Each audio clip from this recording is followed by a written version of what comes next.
Moi, je vais vous parler de Bocador de Cim. Voilà, c'est le gros point d'interrogation. Le numéro 5. Alors déjà, il a un bon numéro, ce qui est pas négligeable. Après, c'est un cheval qui a connu bien sûr des soucis de santé. Il fait sa rentrée aujourd'hui, mais il a eu l'occasion déjà de venir s'essayer sur l'hippodrome de Vincennes il n'y a pas longtemps. Il a quand même pas mal de travail derrière lui. Pierre Vercruz, qui lui est associé, m'a confié qu'il avait effectué un bon hit tout à l'heure. Il m'a dit on vient pas là pour faire de la figuration, hein. On va vraiment faire la course. Maintenant, c'est sûr qu'après une si longue absence, il va peut-être manquer de quelque chose, mais c'est un cheval qui a quand même un gros potentiel. Et même si pour peut-être les premières places, ça risque d'être un peu compliqué, il faut peut-être pas l'oublier non plus sur un ticket de quintet, parce que c'est quand même un champion. Bah, c'est un champion qui effectue sa rentrée. Il est lauréat de Groupe 1, on vous rappelle. Il a eu des gros problèmes de santé. Et sans ça, il aurait fait partie, bien sûr, des favoris du critérium des 3 ans. Il n'a connu que 2 défaites. Une face à Bold Eagle, l'autre face à Brillantissime. Et ces 6 autres sorties, ce sont des petits bâtons des victoires. Et on le sent réveillé là, en il piste. Est beau, il a les oreilles pointées. Il a l'air vraiment à son travail là. Voilà, ceci dit, c'est vrai qu'il ne vient pas faire de la figuration. En tout cas, il a une très bonne course à venir. Hein. C'est ce qu'a confié Philippe Allaire, son entraîneur. C'est le prix de Croix, qui est également un tiercé richement doté. Ce sera le 16 janvier prochain. Je crois que c'est ça, le 16 janvier prochain. Donc si aujourd'hui, bien sûr, il ne fait pas sa course, il aura bien sûr une épreuve de rattrapage, mais on sent qu'il est déjà fit et motivé pour cette épreuve. Une cote d'ailleurs de 9,10 € en ce qui concerne sa cote d'ouverture. C'est toujours Pierre Lévesque qui est le favori, la cote de 2,60 €. On découvre ici la casaque donc de Stéphane Melander avec Airframe qui a terminé en roue libre l'autre jour. Bon, c'est vrai qu'il n'a pas fait la course. Il avait un petit peu subi la course pour ses débuts en compétition. Il avait refait pas mal de terrain dans la phase finale. On aperçoit ici sur notre document également la casaque noire et blanc de Rambermail. Ça a l'air de mieux se passer pour ce tandem avec Jean-Michel Bazir. La casaque rouge avec ce petit bonnet, c'est Blues d'Ourville et Mathieu Mottier qui peut séduire les amateurs d'outsider. Un rapport de 25 €.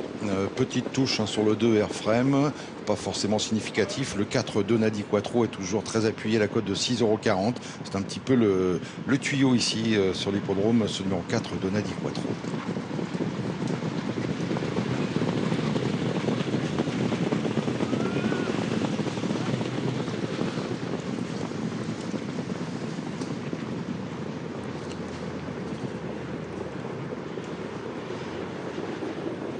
Les départs de la deuxième épreuve, c'est le prix d'Angoulême, épreuve qui sert de support au quintet course européenne sur les 2100 mètres de la piste avec Airframe qui a pris un excellent départ. On est très bien parti avec le numéro 6 Alpine de Rib tout à l'extérieur. On sprint également avec le numéro 8 Amiral du Misson. On était un peu pris de vitesse en début de parcours avec le 15 Unique Tamsen qui se retrouve à l'arrière-garde, tout comme le numéro 16 Sonio d'Amoré. Départ prudent également pour le numéro 13 Alexia.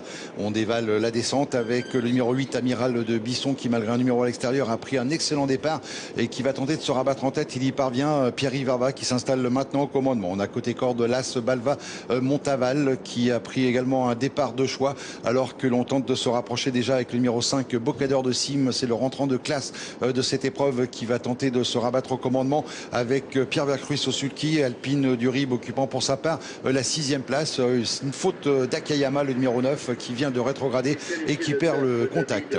Disqualification d'ailleurs de David Thomas et du numéro 9 Akayama. On quitte la deuxième ligne maintenant avec le numéro 12 Rambermail qui est rapproché par Jean-Michel Bazir et qui vient très facilement intégrer le groupe de tête. On fait mouvement également avec le numéro 4 Donadi Quattro. Rambermail, Donadi Quattro qui vont se retrouver en tête de cette épreuve. La 3e place toujours pour Bocador de Cim. Dans leur sillage, on reconnaît bien calé depuis le départ le numéro 8 Amiral du Bisson. À l'extérieur, Alpine du Rib. Sur un 4e rang côté corde vient l'As Balva Montaval. À l'arrière-garde du peloton, toujours les mêmes. C'est le 15 Unique Tamsen, le 11 Severino, tout comme le 16 Sonio d'Amor, avec le 17 Blues d'Orville qui tente néanmoins de progresser quelque peu à l'extérieur.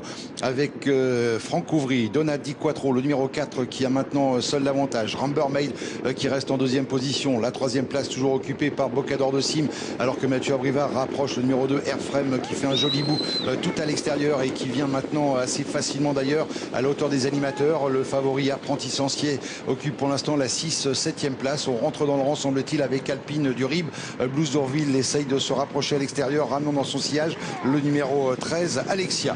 Les 400 derniers mètres avec toujours en tête de cette épreuve le numéro 4 Donadi Quattro, le 2 Airframe qui lutte pour les places. Rambermeil qui est un petit peu débordé maintenant côté corde. Alexia et Fautive à l'arrière-garde. Bocador de Sim se relance très bien alors que Apprenti Sorcier va tracer une très belle fin de course tout en dehors. Aux abords du poteau, la victoire peut-être pour le numéro 4 Donna Di Quattro alors que surgit le 3 Aikido qui s'était fait oublier pendant le parcours avec Franck Nivard qui sera la photographie pour la victoire, sans doute deuxième.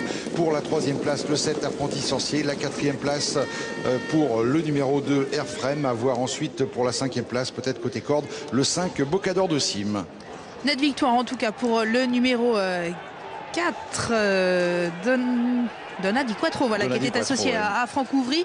Très belle fin de course concernant le numéro 3 Aikido. Après on affichera peut-être une petite photo avec quand même une préférence pour le numéro 7 Apprenti Sorcier aux dépens du 2 Airframe. Et photo a priori ça a l'air d'être le numéro 8 Amiral du Bisson quand même, qui conclurait à la 5e place devant le numéro 5 Bocador de Sim, qui effectue aujourd'hui sa rentrée, qui a manqué un petit peu pour finir mais qui est pas loin de sa belle condition. Voilà, arrivée chiffrée 4, 3, 7, 2 et 8, arrivée préférentielle. Que des concurrents de la première ligne qui composent l'arrivée de ce premier quintet de l'année 2016. Et les rumeurs étaient très favorables concernant ce numéro 4, Donna Di Quattro, qui avait couru de façon très prometteuse l'autre jour face au mal. Excellente fin de course du numéro 3 Aikido, qui effectuait sa rentrée après avoir fait un petit coup de sang. Il va venir pimenter un petit peu les rapports du quintet, car Franck Nivard était proposé la cote de 35 €. Voilà, on se quitte sur cette arrivée chiffrée provisoire 4, 3, 7, 2 et 8.